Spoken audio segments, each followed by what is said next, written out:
नमस्कार।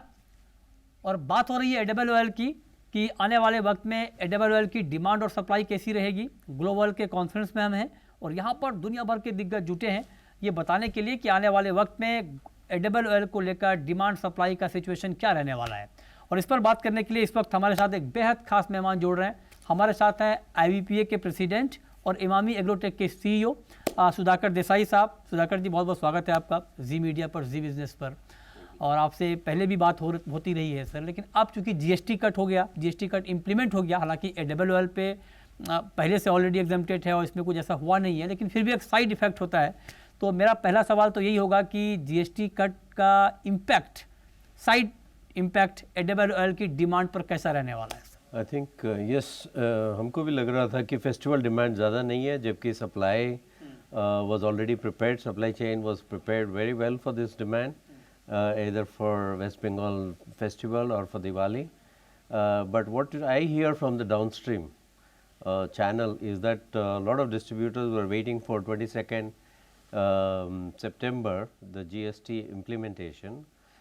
So वो लोग अभी ज़्यादा नहीं खरीद रहे थे, क्योंकि वो GST का जो बाकी पूरे कमोडिटीज़ में जो चेंज हुआ है उसका सिस्टम्स एडजस्टमेंट करना है, उसको जो भी सिस्टम वो लोग इन्वॉइसिंग को फॉलो करते हैं, पास ऑन करना है, तो इसकी वजह से। लेकिन अभी जो 2-3 दिन से उसके बाद, जैसे अभी 2 दिन ही हुआ है, लेकिन अभी थोड़ा डिमांड अभी आने लगा है। सो आई थिंक दिवाली का जो पाइपलाइन ड्राई हो गया था, तो अभी हम भी देख रहे हैं, हम भी we also sell lot of brands into the country. Now I see some demand pickup happening for the festival of Diwali.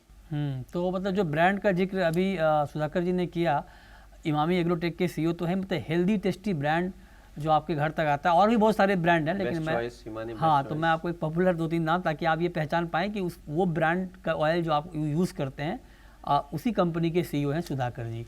अब मेरा दूसरा सवाल सर, अभी ये बताइए कि हमारी डिपेंडेंसी इम्पोर्ट के ऊपर ऑलमोस्ट 60% है, तो अभी सप्लाई सिचुएशन ठीक है सर, इम्पोर्ट का सिचुएशन ठीक है? मतलब 2 सवाल, क्या इम्पोर्ट ठीक ठाक हो रहा है, अच्छा हो रहा है, और दूसरा क्या इम्पोर्ट सस्ते भाव पर हो रहा है? It's a very interesting question, because अभी क्या हुआ है कि अगर हम इम्पोर्ट या कंजम्पशन नंबर्स अगर देखते हैं तो लास्ट ईयर से एक्चुअली इम्पोर्ट थोड़ा बहुत कम हुआ है।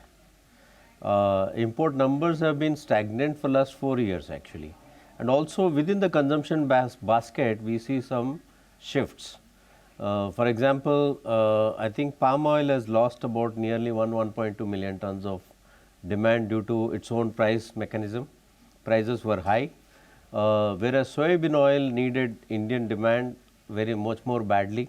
So actually, at one stage, palm oil imports used to be about 65% of our Indian import basket. Right now, it is 50% palm oil and 50% soya and sun oil. But in India today, in the global situation today, I think more origins are coming up for imports. Like we have Latin American palm oil coming up, we have Thailand as a new origin coming to India for supplies. So I don't see as an Indian supply chain situation, I think there is enough supply. In July and August alone, in August alone, India has imported nearly 16 lakh tons ahead of festival. So supply is very much there, and we also know that kharif crops are going to come, though little bit less than last year. तो sir क्या उम्मीद करें, festive season में price थोड़े नीचे आने चाहिए या? Prices are under control, and we also saw in the last few days. Under control आपके या कंज्यूमर के? कंट्रोल मीनिंग कंज्यूमर के हित में है। अच्छा।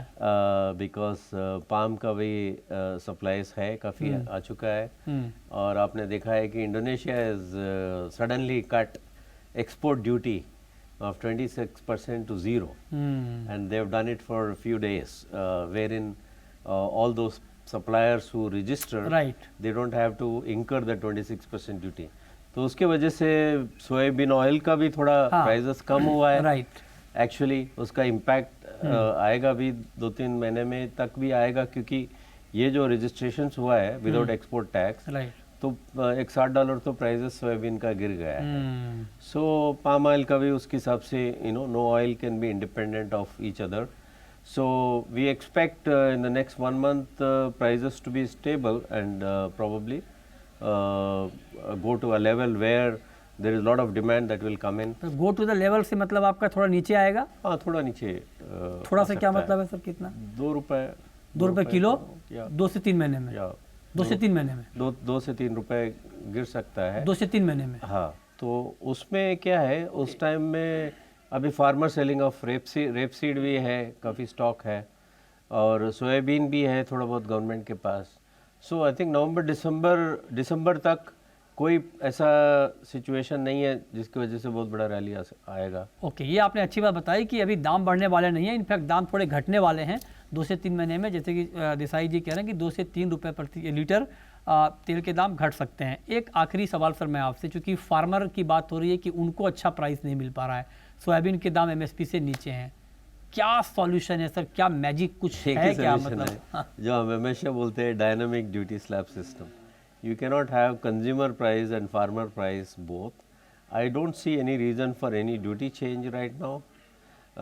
ड्यूटी चेंज करने की ज़रूरत नहीं है, क्योंकि अभी रेपसीड का जो क्रॉप है अभी एमएसपी से ऊपर है रेपसीड का दाम, और ड्यूटी बढ़ने से फिर नेपाल और सारी एफटीए का प्रॉब्लम भी फिर से चालू हो जाएगा। ड्यूटी बढ़ाने की कोई ज़रूरत नहीं है इस वक्त। और एडिबल ऑयल का इन्फ्लेशन फिर भी देखेंगे तो फूड इन्फ्लेशन ज़ीरो है, लेकिन एडिबल ऑयल का इन्फ्लेशन अभी भी 20% ज़्यादा है compare to same time last year. So I don't think duty raise करने का कोई इशू अभी है। और क्रॉप को और रेपसीड प्लांटिंग्स को देखते हुए जब ज़रूरत पड़ेगा तो वो दूसरी बात है, बट तब तक मेरे ख्याल से ये कंज्यूमर के हित में अभी भी कोई ड्यूटी इंक्रीज़ का ज़रूरत नहीं। चलिए, बहुत शुक्रिया देसाई जी आपका हमारे साथ जुड़ने के लिए और एडिबल ऑयल पर डिटेल में बात करने के लिए। मृत्युंजय कुमार झा, जी मीडिया, मुंबई।